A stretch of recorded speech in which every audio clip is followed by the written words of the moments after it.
Hello, good friends. I'm Holly Elissa and I welcome you to Two Trauma Survivors Walking Each Other Home. We get together every Monday. If you're on the East Coast of the US, 3 p.m. If you're in the UK at 8 p.m. and wherever else you are welcome. I'm going to admit Crystal Sanford Brown was the other person walking her way home. And I'm going to just invite Crystal to come on board here. And there she is. Hello, Crystal. Hi. Want to say hi to the folk?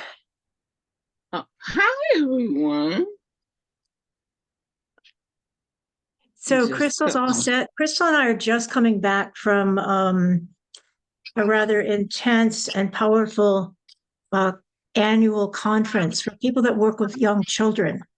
And we're very involved with people who work with young children because we know that the quicker a child is relieved from post-traumatic stress disorder, the quicker a child has help, the quicker the child knows she's not alone, the more readily she can get help. I'm just going to say to Crystal, there's some kind of sound thing. I'm sure you're working on it. So, good. Okay. So, here's our topic for today.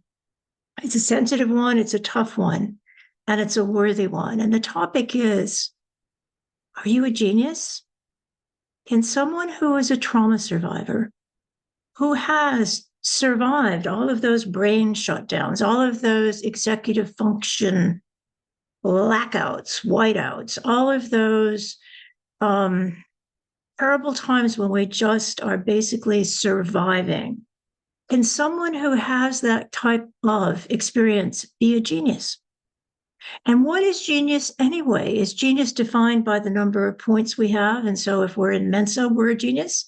Is that an honest evaluation of genius? Or, and here's what I'm going to propose I'm going to propose that genius is not a noun, it's not a set number of points, it's not your IQ score. That's an old fashioned, out of date, and actually inappropriate measurement of intelligence.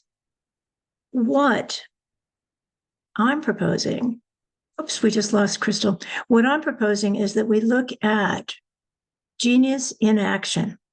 And genius in action means each one of us, when we go down deep to our best selves, when we pull out the best in us, when we're interacting with another person and giving them our best and being our best and being aligned with our true selves, those moments can be genius moments. I've seen babies have genius moments.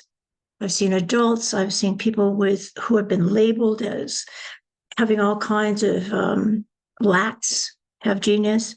So that's what I want to talk about. And the main question here is, can you be a genius? Can we, who are trauma survivors, be geniuses? I just want to ask Crystal to say where she is, where she'd like to begin on this topic of who's genius to.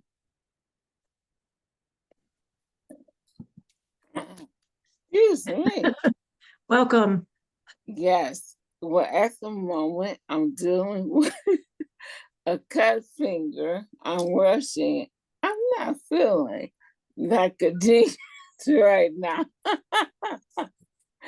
That's okay. But That's okay. I yeah, mean, probably this, geniuses have cut fingers. Probably geniuses have time schedules that are crazy. Probably yeah, geniuses are not perfect. true. Yes. I had an opportunity last night to watch something that really touched my soul. It's a documentary that I saw that it is available in two locations socially. It's on YouTube and it's also on Prime. And this documentary did an assessment of how individuals who were from the West Indies brought their children to Europe in the 50s through, say, the 70s.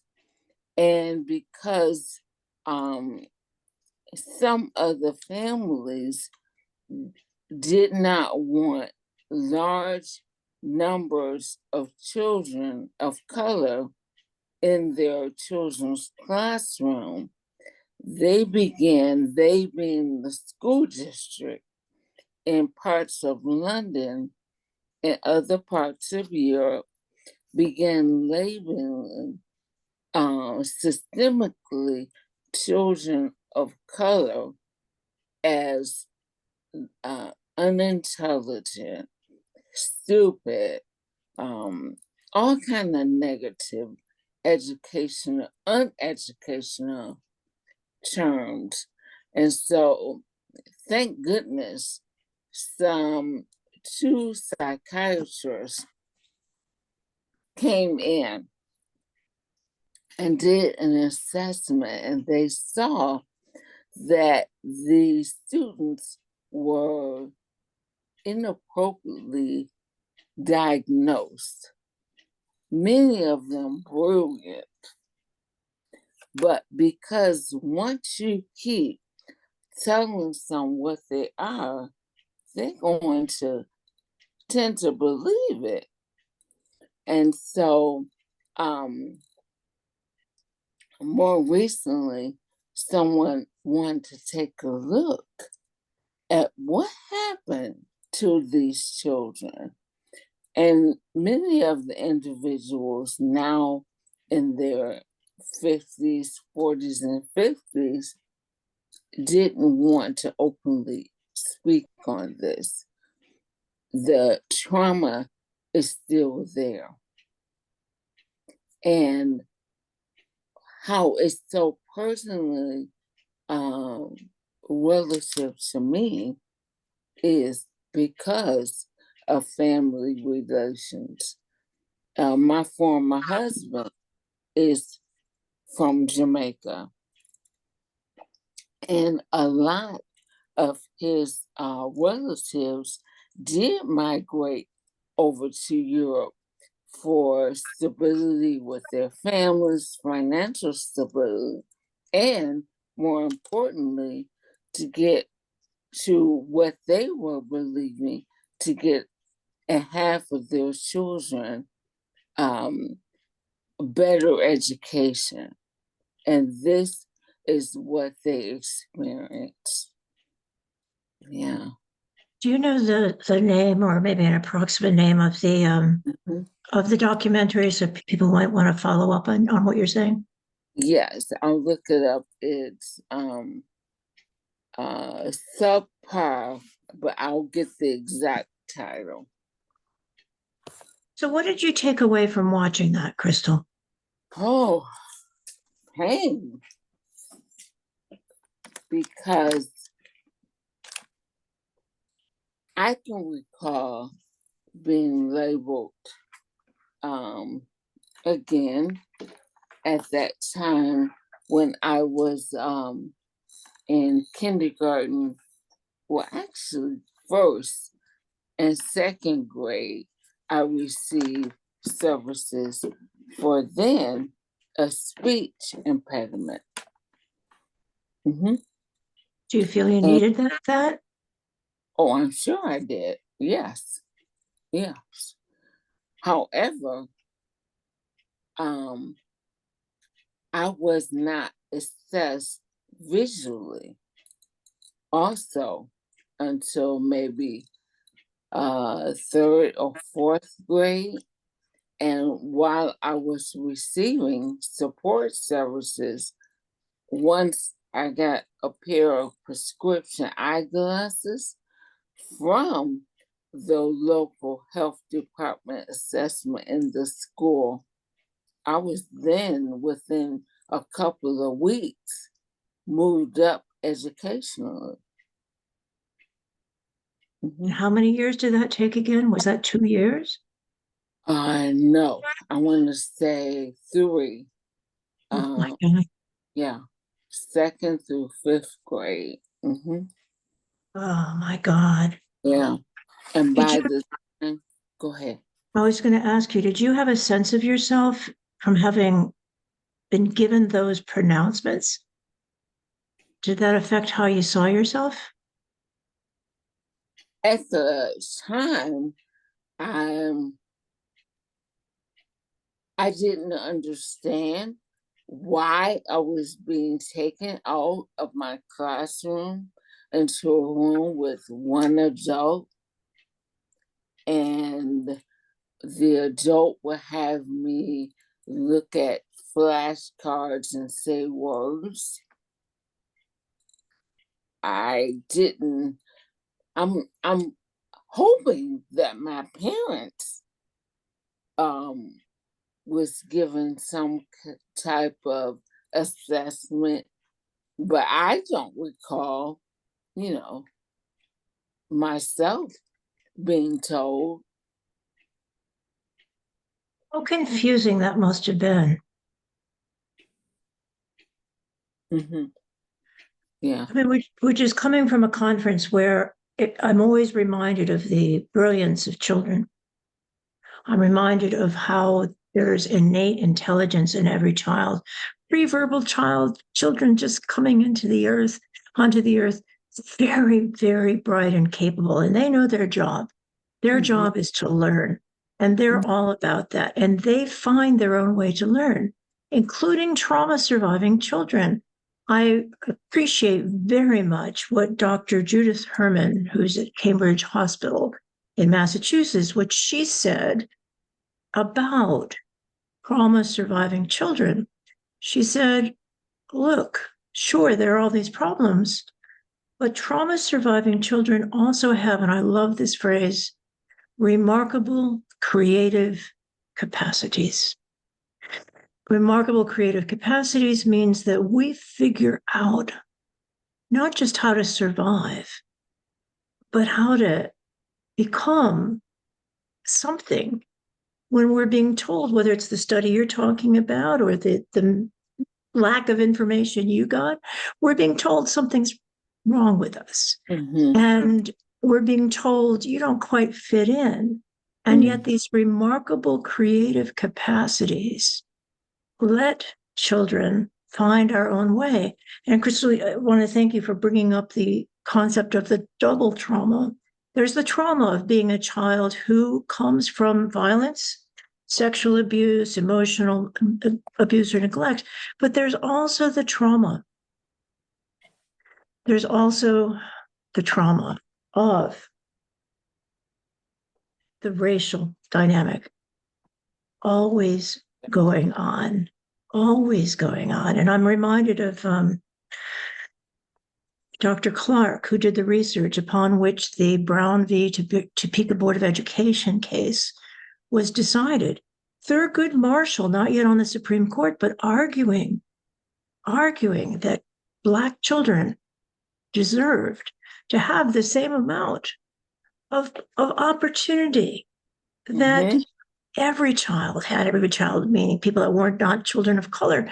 And he did research and he discovered, and Thurgood Marshall quoted him, that Black children's minds, and this was the word, were being maimed by being told they Yeah. were inadequate, they were less than, they were broken.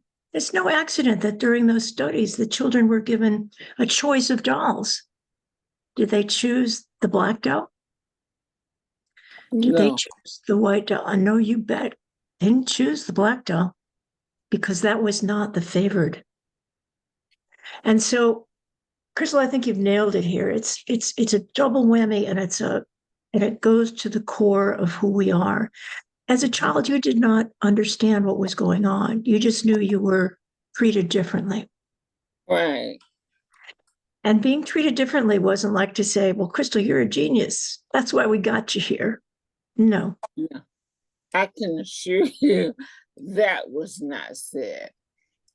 Right. Did any of the other children say anything to you or ask you why you were leaving? No. Not that I recall. Um, I am listening.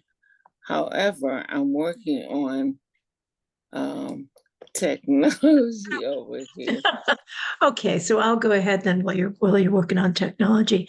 And if you do find that documentary, great. If not, you can put it in the chat later. Yeah. But I want to share something with you that's very powerful. When I was researching genius, I went back to the Supreme Court of the United States to see what they said about this whole thing. And it's heartbreaking.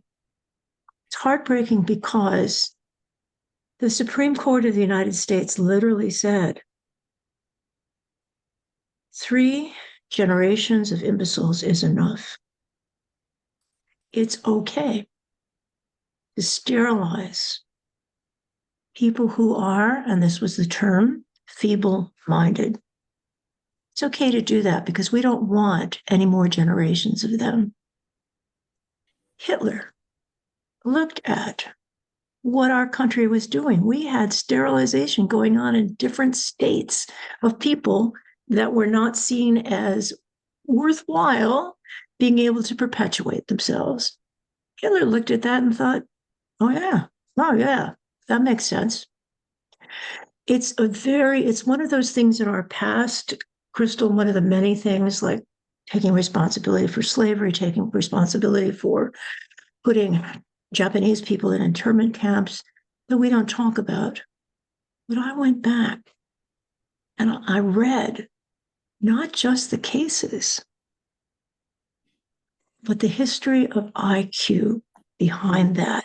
But before I move on to the history of IQ, I just want to ask you, what is it like to know, because you and I have talked about this before, to know that the Supreme Court of the United States was saying, and it was Oliver Wendell Holmes who was speaking for the majority.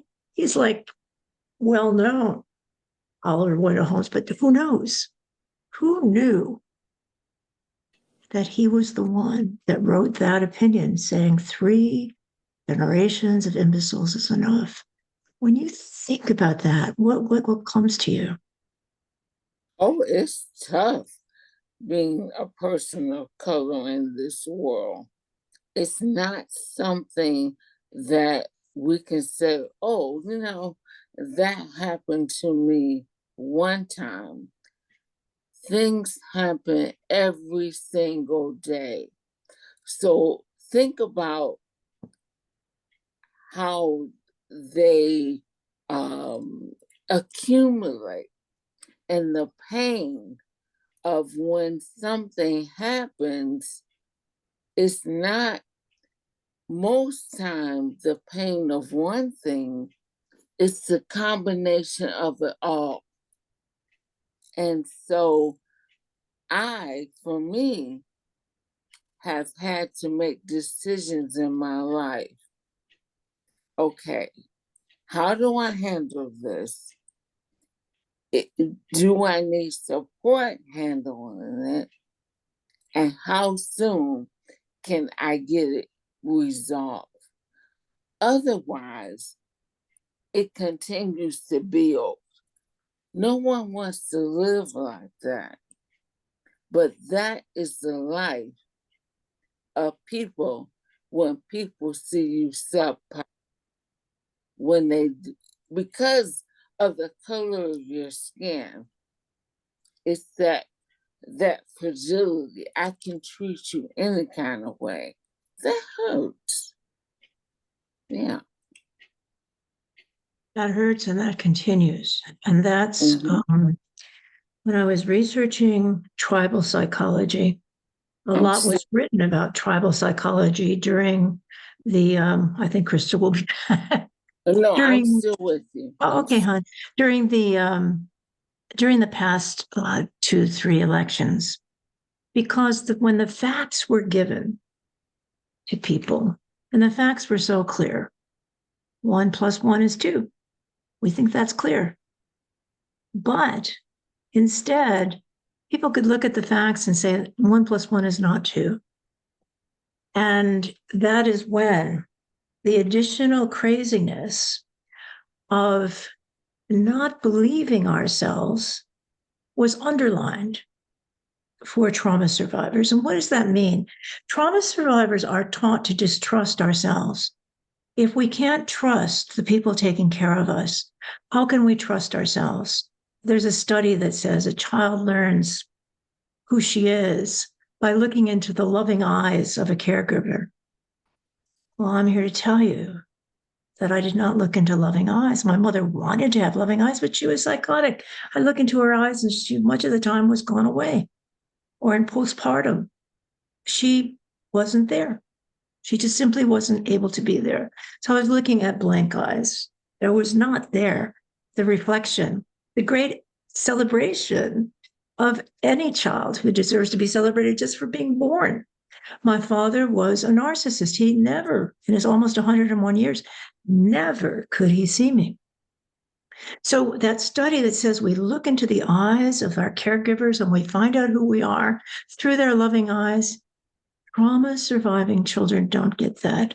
And that leads to two things. One is the likelihood of re-traumatization. Re-traumatization means being cast again back into that life-threatening, unloving situation. Re-traumatization means our brains flatlining again. So the executive function shuts down so that the only part of us that can function is the survival part of us, the amygdala gland part of us. So what Crystal is talking about here is when a child gets a double whammy. The double whammy is she's selected out because there must be something broken. There must be something wrong. And then on top of that, she looks different than the people who are in power. There's the double whammy that can stay with us forever. And I want to go deeper, that unless we confront it, and that's what this program is about walking each other home. How can we confront this stuff that is given to us? And Crystal, anytime you want to enter in, just do, but it looks like you're still researching. Yeah. Okay. I want to add then the thing about, look, I just wrote an article that just came out in Exchange magazine, and it's called Glimmers of Genius. And it challenges the definition that genius consists of IQ points. It challenges the definition that genius is membership in an organization called Mensa. You know, God knows since 1981, we've had Dr. Howard Gardner's multiple intelligences. We've known that children have a whole bunch. Oh, thanks, Crystal. Children have different types of intelligence. Some children learn kinesthetically. Take them outside, take them out in the snow, let them roll around and create the number one. That's how they'll learn the number one. Let them do things with their bodies. Let them count with their bodies. They will get it that way. But because they don't get it by sitting still, doesn't mean they're not intelligent. So Howard Gardner introduced frames of mind in 1981. And what happened was organizations picked it up.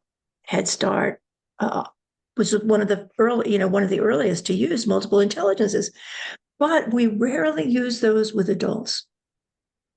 We rarely use those with adults. The most I ever hear adults saying is, well, I'm a visual learner. Okay. All right, that's something. What about all the other ways in which we learn? I would not have known, for example, that I'm a kinesthetic learner if a trauma counselor hadn't said to me, you are so into movement and your body, you are a kinesthetic learner. And I got that it was hell for me to have to sit still in those classrooms and in church and in my family and at the dinner table. I mean, it was punishment. And I just saw my dear friend, Dr. Deborah Renetta Sullivan, who wrote a book about Black boys and what happens to them because they're seen as uneducable. No. Find out who that child is and work with that child. Crystal, I know you've seen this many times in terms of there's genius in kids and it just gets dismissed. Can you give us an example or talk about what you've experienced with that? Well, I've had an opportunity to hear Dr. Gardner speak in person, and hearing the different types of learning styles, like yourself, kinesthetic, auditory, visual. And what he addresses is, as educators, we're not asking you to be a circus when you're teaching children, but understand everyone may not learn the way you learn. So you have to be adjustable in order to meet the needs of the children in your classroom, in your programs. Otherwise, you're missing the opportunity to be able to engage with them in the style in which they learn. Additionally, while there was a lot of research on the 3 Bs, the big black boy, who is typically targeted when that child may be doing something identical to a classmate who may be of a different nationality, but even teachers of color will create a prejudice on that child's actions, not allowing that child to be whom they are in the way that they may be socializing outside of the classroom. And when I was doing my research for my dissertation, one of the findings that I learned is the teachers of color were being more harsh on what the 3 Bs is, because they felt like, you can't do that and I'm your teacher. They're going to look at me like I have no control. But you're not allowing that child to be the child. Where Johnny, well, let's not say Johnny, he gets picked on a lot. Sean may just be, oh, he's playing big body clothes, he's roughhousing. Where the boys of color, oh, they're dangerous, they're going to hurt someone, I can't have them in the classroom. And they were being consistently suspended and also put in a category of learning disabled when they're not. So if we've got this standard and it's a white standard and it's an old-fashioned European white standard of what genius is, what intelligence is, how do we break that open? And I believe one of the ways that's helped me, Crystal, is to go back to looking at how were these IQ tests? How were they created? And it is not a pretty picture. In a paragraph, rather than the books that are written about this, people were trying to understand how to judge whether someone was feeble-minded or not. They were trying to judge, could people make it in school? They were trying to judge later on who needed to be doing what in the military during the war. And they did all kinds of things that would be considered bizarre now, like they would measure the size of the forehead. They would measure the ability to lift something.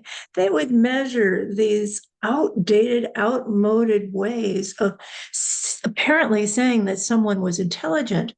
All of those have been challenged. But as a result of those early ways of defining intelligence, when nobody really knew how to do it, we emerged with this IQ test. And some years ago, I was meeting with some people from Princeton, New Jersey, the ETS, Educational Testing Service, and I said to them, look, just tell me the truth. Has the IQ test changed to take into account and give credit for different types of intelligence? For example, women's ways of knowing. Women have different ways of perceiving, different ways of seeing mathematical challenges. Has that been taken into account? The answer was no. And then I said, now, how about all these cultural differences? Just look at all the cultural differences and the different types of intelligence that are valued between collective cultures versus individualistic cultures. Mm-hmm. To me, the IQ test is all about rewarding individuals. And the answer again was no, the cultural differences hadn't been taken into account. Now, hopefully that has changed, but I really don't think so. I really don't think so. No. And Crystal, what was that great program when I was writing this article Crystal sent me? Was it Good Times or something? Yeah. It's about The that. comedy show Good Times. And last night, when I was viewing the documentary, there was an example, and it actually connects to what Michael, the youngest child of Florence and James, who was brilliant, and he went to a school of choice, primarily a white, the population was primarily not diverse. And he wasn't given the opportunity for his cultural linguistics and his cultural norms to be honored. And so in the documentary last night, it was stated that as a result of this European experience, the IQ test was created. That's further research for me. I'm not sure if it was that or a multiplicity of, what I would say unequitable educational experiences. But they said one of the women psychiatrists who was given the test, she said that tests were photos with, and they wanted children to name what was on the photo. And so there was a spigot. And she said, well, in Europe, they call it a tap. But in the Caribbean, it's a pipe. So when the kids that were being tested for their IQ didn't say tap, it was wrong. When their cultural norms weren't honored. And that's what Michael experienced. And the principal said, well, I think Michael, who didn't finish the IQ test because he recognized that it was biased, and he was recommended to go to trade school when, he and his parents had planned for him to attend the Ivy League. And So being a judge. He was supposed to become a judge. Yeah. So the parents went to the school to advocate, and Florida, as the principal was giving her all kind of data, she said, well, let's give you the Black IQ test. He had no knowledge, none of the questions posed to him. Imagine how a child feels. And this is something I pose when I'm speaking about unequitable standardized tests, calculate the velocity of the toboggan going down the hill at so many degrees. Well, if you aren't familiar with what a toboggan is, you're stuck there. You're not at the calculation. And even in the United States, the term toboggan, depending on the region, could mean different things. In the Appalachian area, toboggan is a winter cap. You and I on the East Coast know it as a sled. So we're continuing to illustrate how an IQ test will not allow the genius of a child of color to come through. And I argue that that's the same for women. Mm-hmm. In many ways, women do math differently. And yet we have to do math, think of math the way that males traditionally have to do well on the IQ test. We can learn that, but it's not necessarily the way that our brains work. And so here's the deep challenge to me, because the question today is, can a trauma survivor be a genius? And I'm going to say yes. And I'm going to say yes because I think we need a different definition of genius. And let me just cut to the chase. I taught in England, and my job teaching in England at a college there was to help introduce what was then called experiential learning. Why? Because Oxbridge, Cambridge, and Oxford had set the standard for years. And the standard they set was for white men.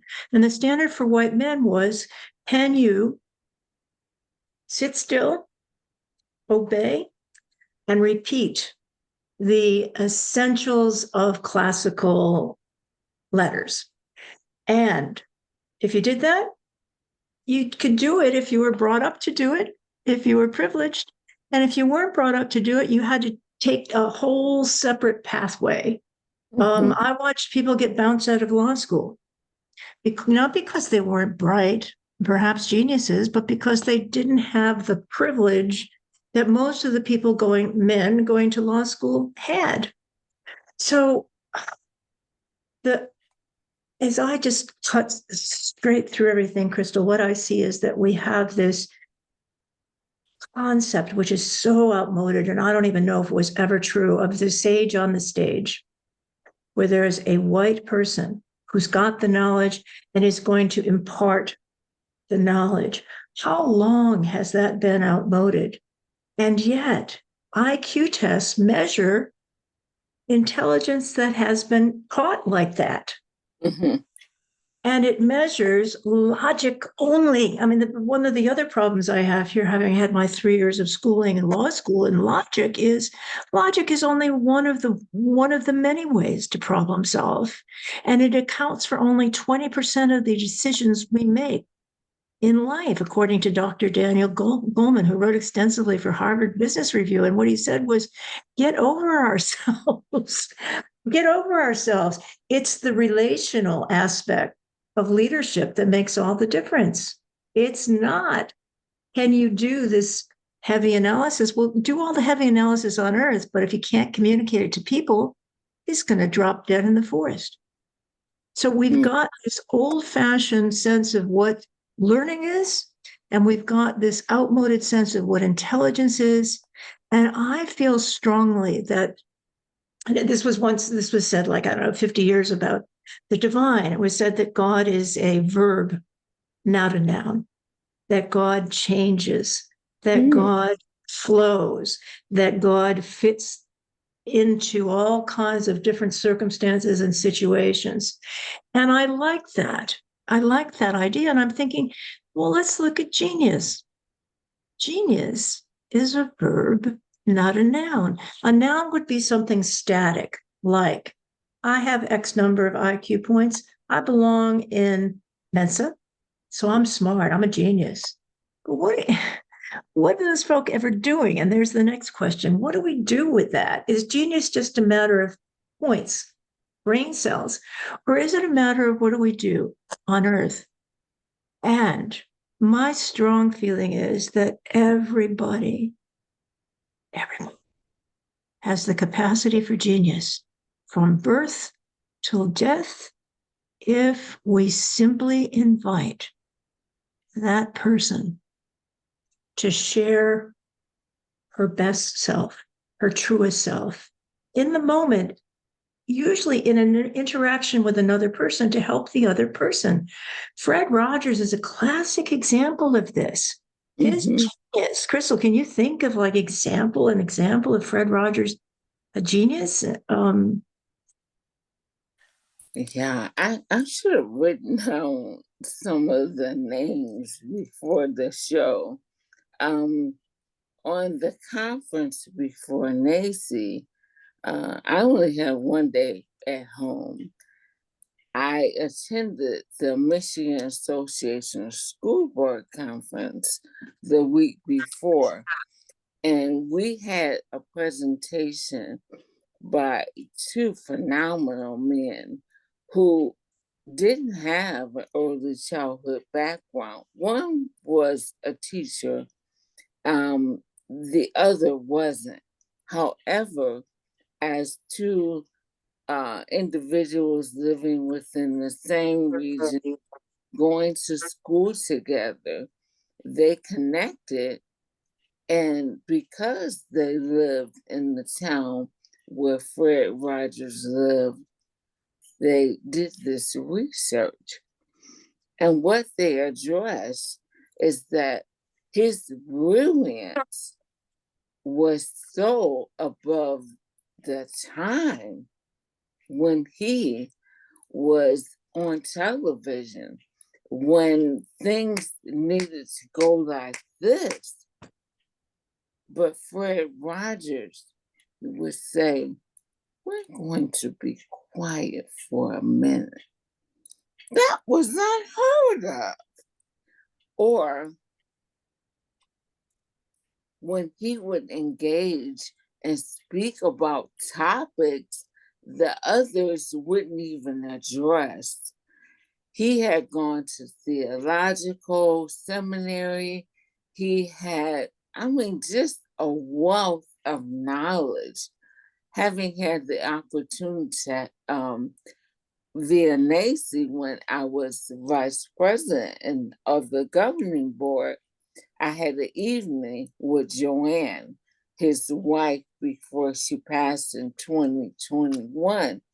And she shared some very interesting details about Mr. Rogers and the perception that people had of him because he was different and he wasn't ashamed of showing his, they would say when they would be in the airport going somewhere, they will almost always be at the point of missing a flight because if someone approached him, he would stop, engage, take photos, talk to the children.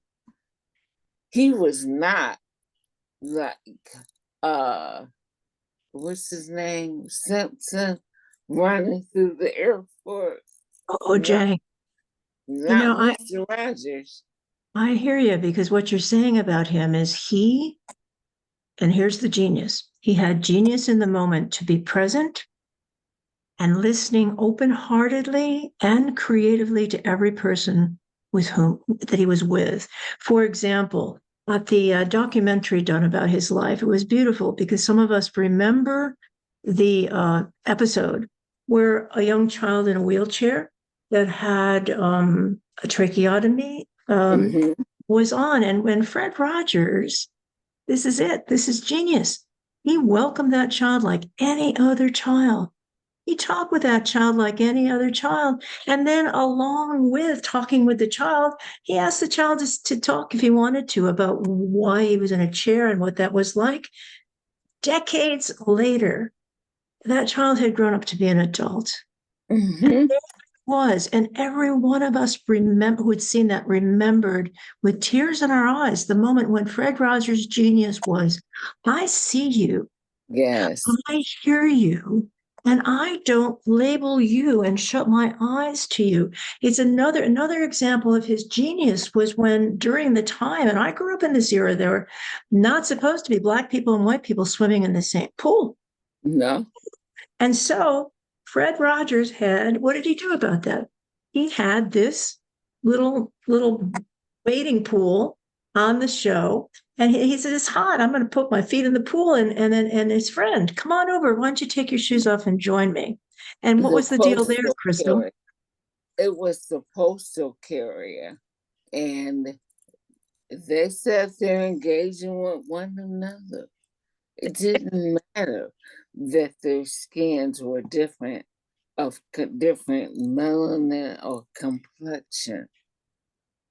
Two of them Doesn't sat there and all the world could see that it was just 4 feet. You Yeah. know, one guy was Black, one guy was white, one guy had gray hair, one guy had black hair. It was a big effing deal, but genius is in those moments, it's seeing the best in another person and it's helping bring out the best in the other person. It's calling calling up the best from my insides out. And it's Mhm. also genius is also taking away the prejudice, the judgment that stopped me from being able to see somebody's true self. Fred Mhm. Rogers, over and over again, whether it was in an airport or in the swimming pool, he would just be so present that was genius. That was his genius. It was emotional intelligence. It was EQ. Okay. Mhm. When we think of Mother Teresa, one of the people that is in early childhood with us, when she was a child in India, she had the opportunity to work with Mother Teresa. Mhm. She never forgot. It's so powerful to hear Jayante talk because she never forgot that Mother Teresa, like Fred Rogers, would see every child as that's one lovable child, whether the child is dying or the child is smelly or the child what has no parents, been on the street, malnutrition. She loved on that child. Now there's genius in that, and I'd like a new definition of genius, like a verb, not a noun. I don't care what Fred Rogers' IQ was. I don't know what it was. Crystal, do you? I mean, who No, knows? And do you care? it doesn't matter. And same thing with Mother Teresa. Okay. And if we look at other people, Gandhi and Martin Luther King Jr., all the people that have made Joan of Arc, all the people that have Malcolm X, people that have made a difference, does their points on a test matter? No, It's what they not. did with themselves. I mean, Crystal, if you were to take a whack at defining genius, or not even just defining it, but when have you seen children be geniuses? Oh, I, I'm not being biased, but I think all of my grandchildren are geniuses. I look at my two youngest grandchildren who were born during what we call COVID, that's still here. And I find myself observing their actions with awe. And my youngest granddaughter, when she wants to blow you a kiss, if she doesn't want to do it, she takes her parents' hand and put it to their mouth and do like that. What? Or if you say bye to her, she'll take their hand and say, okay, you do it. Yeah. Where? Where did she learn that? It's just amazing. Amazing.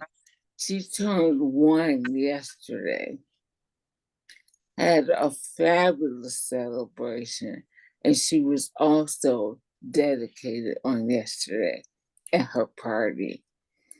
And just watching her engage and communicate, understanding what she's doing, just in awe. And the same with, my grandson.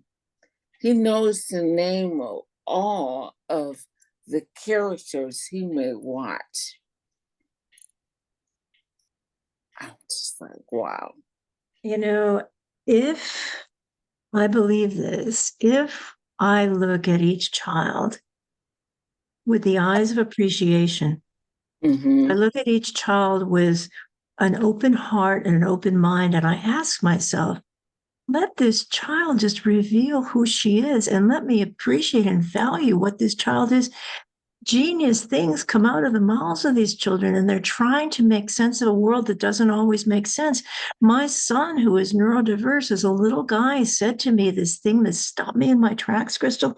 He said, Mama, when I die, where does God go?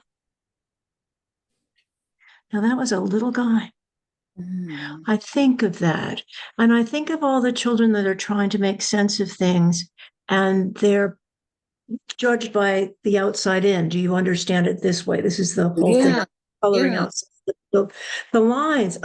If I just, like Fred Rogers did with every child that came in front of him, appreciated and looked for the genius in the child, there would be genius all over the place. I look, for example, how many people on earth know the Nicholas brothers? Well, I Mm. tell you, every time the Nicholas brothers are in like a 1930s movie, I stop everything I'm doing because their genius with their bodies was brilliant. They could do all kinds of things that Fred Astaire could never do. And I don't even Yeah. think Xavier Glover could do. And the two of them did it together.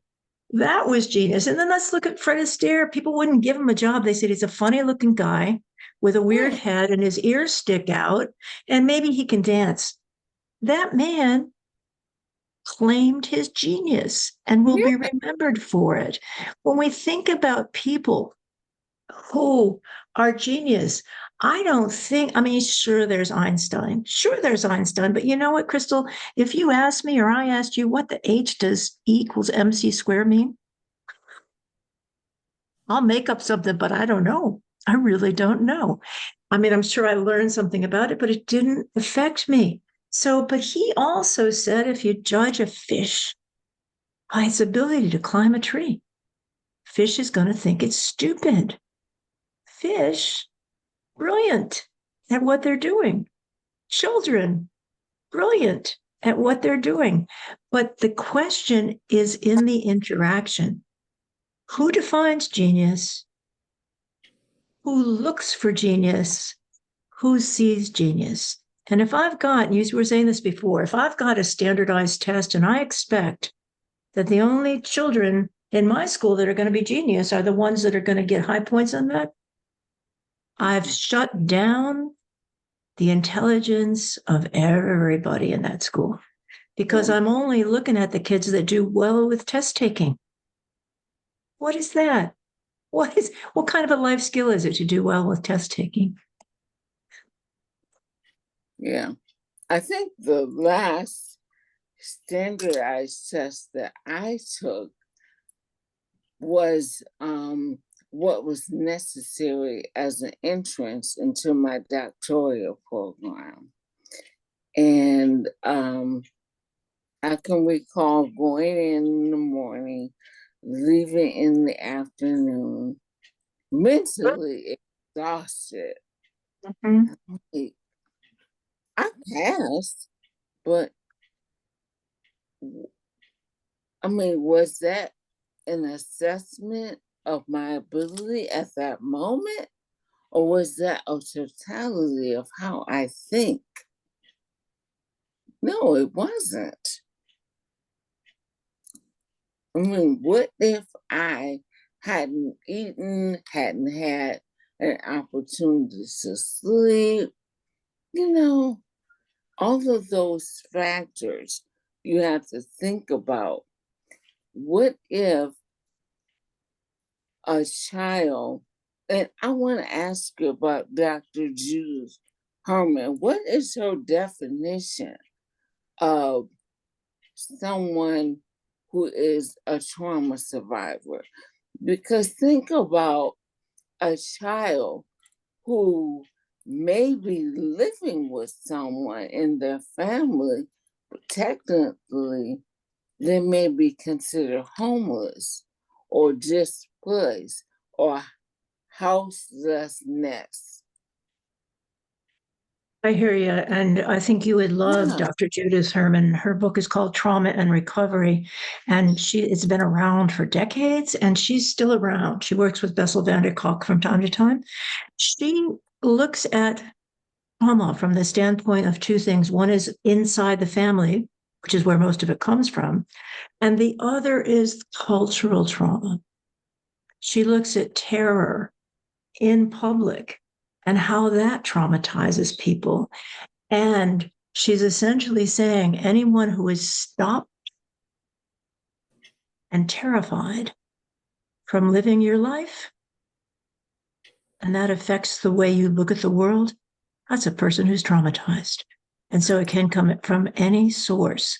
No. So I would consider Einstein, Eric Erickson, I would consider, even though they're in a category of neurodiverse, I still consider that trauma. Yeah? No? So no. I'm hearing what you're saying. I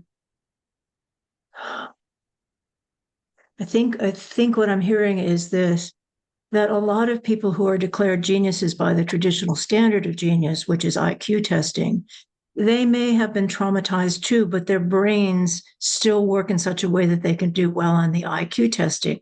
That was the case with Einstein. He, a lot of people who do well with IQ are seen as being on the spectrum someplace because they don't have the interpersonal skills, but they can sure take a test.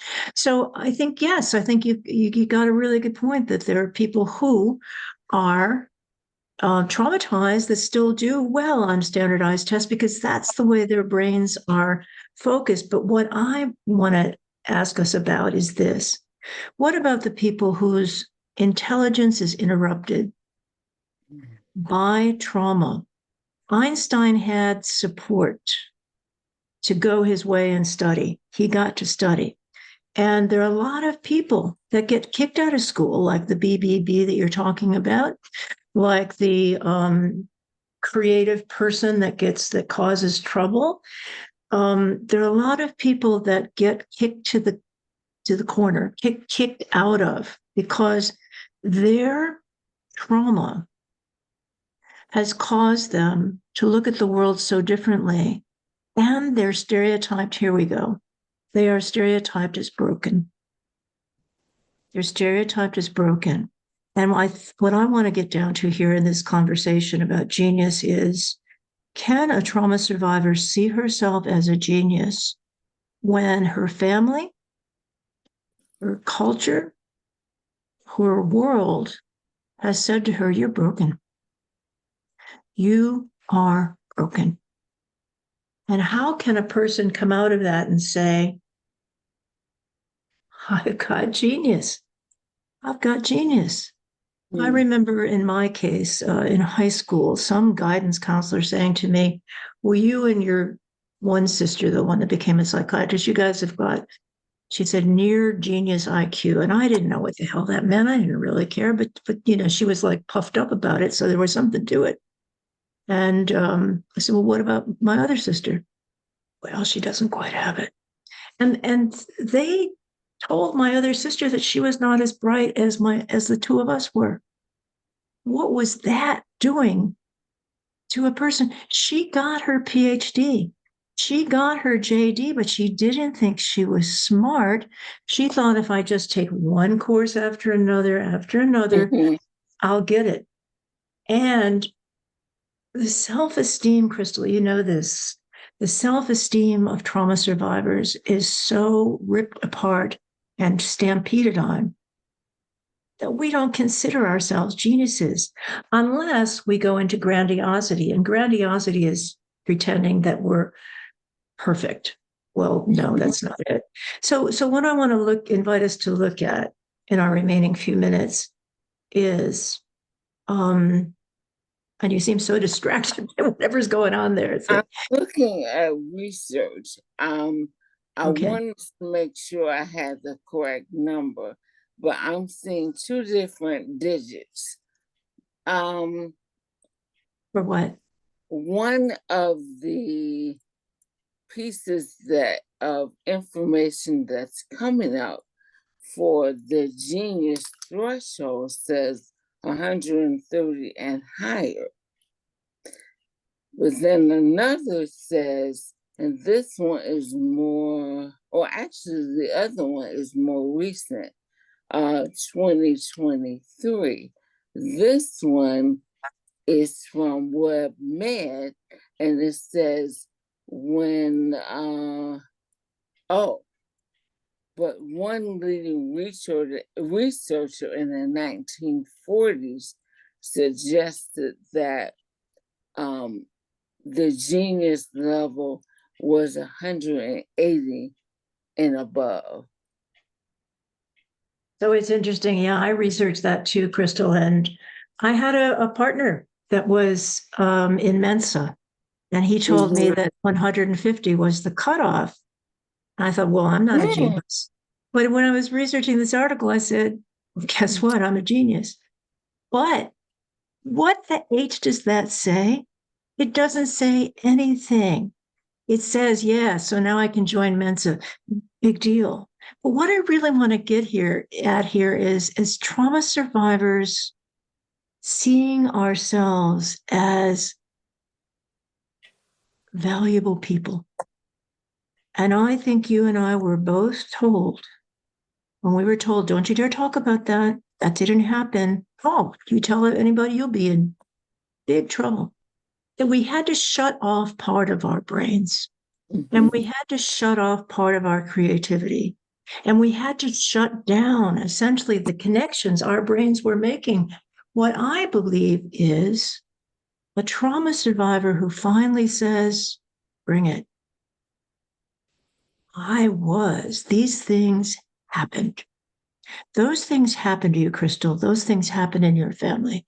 And those things happened with my father. And those things happened with my mother. And when I start saying, this is the truth, then my unscientific belief is that the brain cells start firing and start connecting again. I would watch my mother, who could have been a bright person, I don't know, but I would watch her deny, Mhm. deny that didn't happen, that didn't happen. And when she ended up with Alzheimer's, I wasn't surprised because she had shut down so much of the openness in her brain. The older I get, the more open I get. I mean, what I mean by that, the older I get, the more I'm fascinated by every person that comes in front of me. Mhm. Fascinated. I want to know. I want to learn. That was Fred Rogers' genius. Mother Teresa wanted to love everybody that came in front of her. There's something to genius that is in the interaction with another person, or perhaps in the interaction with ourselves. It may be genius. What do you think of this, Crystal? It may be genius when a trauma survivor says, I've got value. Yeah. You said this, I am enough. That Oh, may yeah. be a genius statement. Why would that be genius? Wouldn't that just be an everyday statement, not for a trauma survivor? No, actually, I know I'm more than enough. Yeah. Uh-huh. I love that. I love that. So why don't we end there? And let's both come to some kind of conclusion here about trauma surviving and genius. And my conclusion is this: genius is in all of us. And there's no point in having a hierarchy of setting one person up above another one. Yeah. That is old time colonial thinking. I don't want that anymore. I want to teacher to go in the classroom and say, how can I find the promise in each child? Mm-hmm. Whether the child is acting out, acting up, performing, or hidden, or hiding herself, there's a genius in every child. Imagine, this is my view of heaven, Crystal, if everybody on earth got to bring her talent and share it. And share it. The Nicholas brothers shared something nobody else has ever had. Gregory Hines, that man was awesome. He shared something. Oh my God. I was thinking of Aaron Copland and and all these people that had George Gershwin died at age 38, and the man was genius. What's genius? It's not about education. It's not about brain cells. It's about taking what we've been given and going deep into that and being as creative and loving and giving as we can with that. That's why Fred Rogers is a genius to me. That's why Mother Teresa is. That's why I don't particularly care how many IQ points somebody has. What are they doing? Yeah. What are they giving back? I mean, Rosalind Carter just died. Yeah, I was going to mention that. Oh, I heard her speak. You probably have Yeah. too. She was genius. OMG, she was a soft-spoken, brilliant woman, very fragile the last decades or so. And she worked incessantly for mental health, for Mm-hmm. people to accept and appreciate neurodiversity. That's genius. What is the genius Jimmy Carter doing now that his beloved of 60, 70 years is dead? What's he doing? And look at his genius. People made fun of him because he was not a traditional macho president. But the man has lived his life with genius. And what does that mean? Every day of his life, he's trying to make the world a better place. And I love this story. He went to Africa. His thing was to get rid of the guinea worm, which used to kill children right and left. Yeah.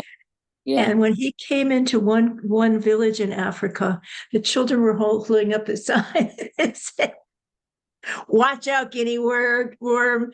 Jimmy Carter's coming to town." And there were only, I think, 4 cases last year. Now that's genius. He's not a scientist, but he did everything he could to eradicate a killer of children. Yeah. Come on, that's genius. So I get very pumped up about this because I'm angry that we put ourselves in this hierarchy, and especially in early childhood, we put ourselves down. We try to measure ourselves by somebody else's standard. There's genius in what bus drivers do with Head Start every day. There's genius in what teachers' aides do. There's genius if it means helping each person unfold to become whom she's meant to be. So, what's your take, Crystal, your own personal take on genius and trauma? I think you summed it up. I want to know, when is your TED Talk? Because we absolutely knew that what we've learned and what we've been told as trauma survivors, excluding us to be labeled as genius, was not true. But we had to believe in ourselves in order to receive the gifts we have been given. It's And not Crystal, easy. no, you were working on your PhD or your EDD degree, and you were well on your way. And what happened? I was done. No, Yeah. I was done. And then a person called you less than you were. Oh yeah, during that time. Yeah, I hadn't finished it yet. Well, are you speaking of the professor or my previous supervisor? I think the previous supervisor, the Yeah. person who essentially put you off track, when you were on track to do something that you knew how to do that was your Hmm. intelligence, and then somebody sliced that down. And Yeah. it feels to me that happens a lot with trauma survivors. We get chopped down Hmm. in the middle of going where we're meant to go. Yeah. I mean, is that That true can, for you? Or is that just something I'm oh seeing? no, that is so true. And it's not, as I stated at the onset, I find that to be something daily with BIPOC, Black, Indigenous people of color, that unfortunately it becomes a norm in our lives that we say, okay, what the hell is going to happen today? We learn how to restart and readjust. Hopefully, not everyone does. And you see the number of suicides going up because that can be extremely triggering and targeting, also troublesome. If every single day you feel like you're doing the 5 F's, the fight, the flight, the fun, the freeze, and The the float. flood. Hmm. Hmm. Right. Every single day. If So, life is just surviving, it is not genius. yeah. But if you can make those real important, what do you call them? When there is a intervention, and Hmm. you get the village and the support you need, you can get there. And I feel like just like I don't need a piece of paper to substantiate my intelligence. I'm okay. Yeah. I I hear don't need you. a number. I don't need that. That affirmation, you learn how to affirm yourself and not wait on others to do it. And you and I both know when we give presentations with our authentic narrative, it magnetizes to people who have not spoken up. And it encourages them, I can do that. And they come to us. And it may take us another hour before we can leave a presentation room. And I hope wholeheartedly the people coming after us understand that we're not trying to be rude. Like Mr. Rogers, I see you. We want our attendees to know we see you. You're not alone. That's Yeah. beautiful. And we'll end with that, Crystal, because the three things that a child who's abused needs are to be, just like you said, to be seen, to be heard, and to be believed. And when we were just speaking at NAEYC, the National Association for the Education of Young Children, we had two different presentations back to back. And there Yeah. were people that could not get in No. because they wanted to be in an environment where the Hmm. truth was being told and where everybody was accepted. And there's G Hmm. that just the truth being told. And you know what I'm thinking, Crystal? tell people about the woman, please, that stood up and sang us home. Yeah, her name was Denise. And as we started singing, I didn't hear her voice initially as we do our call and response, but we had a presenter next to us. Unfortunately, sometimes when we are given presentation rooms, things aren't looked at as okay, these are presenters who are loud. And we're in that group. And we were next to another presenter who's loud. And it wasn't that we were trying to outdo, we wanted our attendees to know we hear you. So as she heard a song, Lean on Me, oh my goodness, she started singing some other uplifting songs. And she closed us out with this little light of mine. I'm going to let it shine. And that was beautiful. And there was genius. I felt Crystal genius in the moment, who knew who this person was. Didn't really matter. What mattered was she brought her best to that moment and shared it. And that was genius. Yeah. So, my friends, we will, and Crystal, thank you so much. We will see you next Monday. I'm taking off to India. I think I'll be doing this from India. So we'll figure out the timing. And Crystal is the one that puts out these wonderful reels. So as soon as we decide the topic, we'll put out the reel. And meanwhile, for you guys, if you have topics for us that you want us to address, just contact us. Yeah. Whenever we hear, we respond. Absolutely. And now I'm not going to be virtually available as you and I speak about self-care. And as I have previously addressed, I am currently under medical care. I will need to take a break. I don't have a date, but I will be available.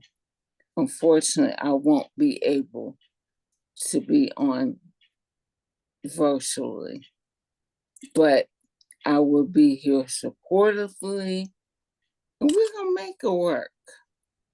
We're gonna make it work. We see you, we hear you, we support you. So, Crystal, are you saying you're going off for a while, or are you saying you're just going? Oh, you are. Yeah, I need to. Yeah, it's nothing I'm comfortable in sharing right now. Okay. All right. Well, I always wish you well. And this will be Thank another you. major change. And we'll talk it through.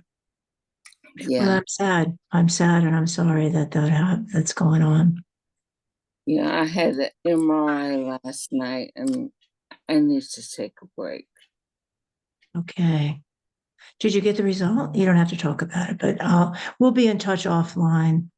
And thank you, everybody, for joining us. And Yes. don't worry, the program will go on. We'll just go on with different ways of being. Mm-hmm. Okay. Thank you so much. Fare thee well, everybody. Yes. Love you. Love you too.